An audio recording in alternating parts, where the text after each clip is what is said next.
To change the layout of a worksheet, you have tools like inserting and deleting columns and rows that are going to help, but sometimes you actually want to move data to a different location. And at other times, rather than retyping information, you might want to copy information from one location to another.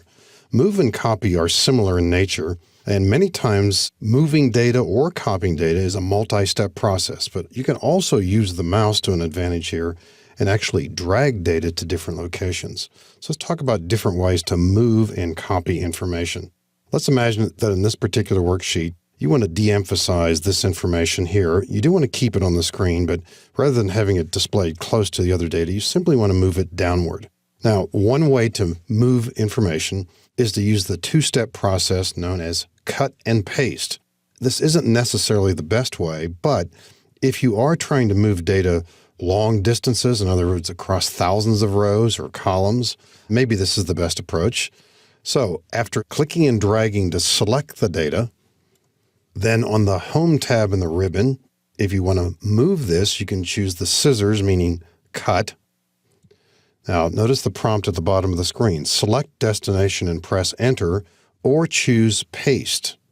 So either way, now maybe we want to put this down in row 21. We could click here and then choose Paste. We could have also pressed Enter. Now, there's nothing wrong with that technique, and particularly if you are moving data, possibly even onto a different worksheet or to a distant location, that might be the best way to do this.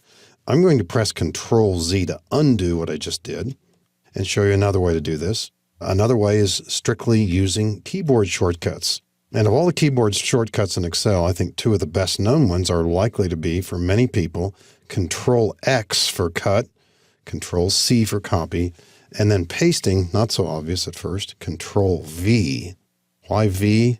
Well, it looks like insert, like an insert editing symbol. Let's highlight the data here, Control-X to cut, go to a different location, right here, Control-V to paste. So a lot of people are familiar with those keystroke shortcuts, and you might become quite proficient using those. Once again, I'll press Control-Z to undo this action. Another way to move data, and I think often it's the best way, provided you don't have to move the data too far, is after selecting the data, simply point to one of the edges. It can be any of the four edges. As soon as you put the mouse pointer on the edge, you'll see a four-way arrow. Click and drag downward, rightward, leftward as needed. Put it anywhere you want. As soon as you get there, let go. If there are formulas within that list, those formulas get adjusted as well. So a simple drag allows us to move the data elsewhere. Now, there could be other situations where you're saying, I want to keep this data here, but I also want to make a copy of it. This is a projection of data, first half. Maybe you want to experiment with these numbers, but you don't want to upset what we already have here. You want to keep these here. How do we make a copy of the information? Well, here too, one of the standard techniques is using the ribbon, the copy button right below the scissors, copy, or Control-C, you'll see is the shortcut. Copy the data. Maybe we're going to put this at the bottom to experiment with it right there. Notice the bottom of the screen, select destination and press Enter or choose Paste. Maybe we'll press Enter this time. And there we see the data. One advantage to using Control-V is you can paste multiple times after copying only once.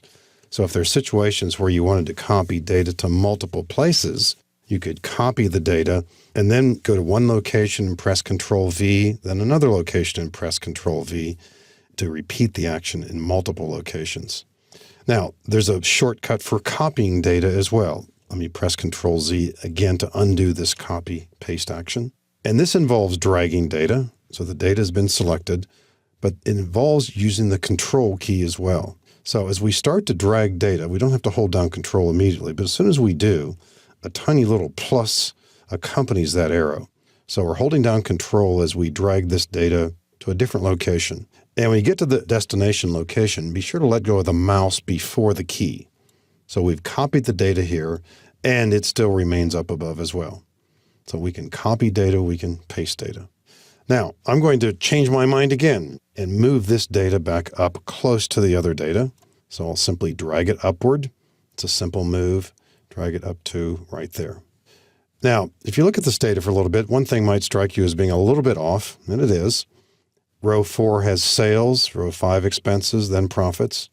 And down in row 9, we're calculating the sales change, the percent of sales change, but then it's profits and expenses, which seemingly is in the wrong order. The order here should mirror the order that we see up above.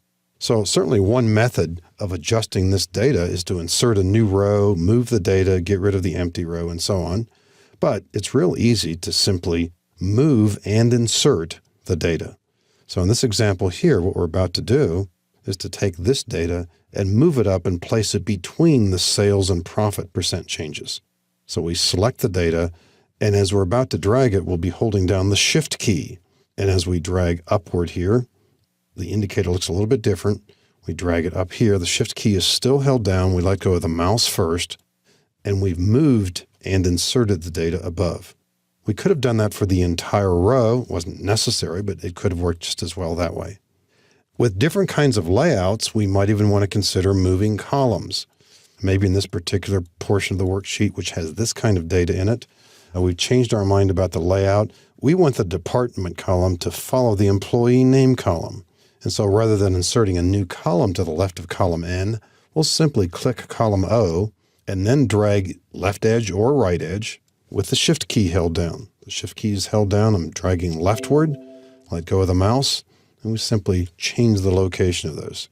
You can do that with multiple columns. You can move and insert leftward or rightward. So there's no shortage of techniques here for changing worksheet layout based on moving data, copying data, or possibly moving and inserting data, either by cells, by columns, or by rows.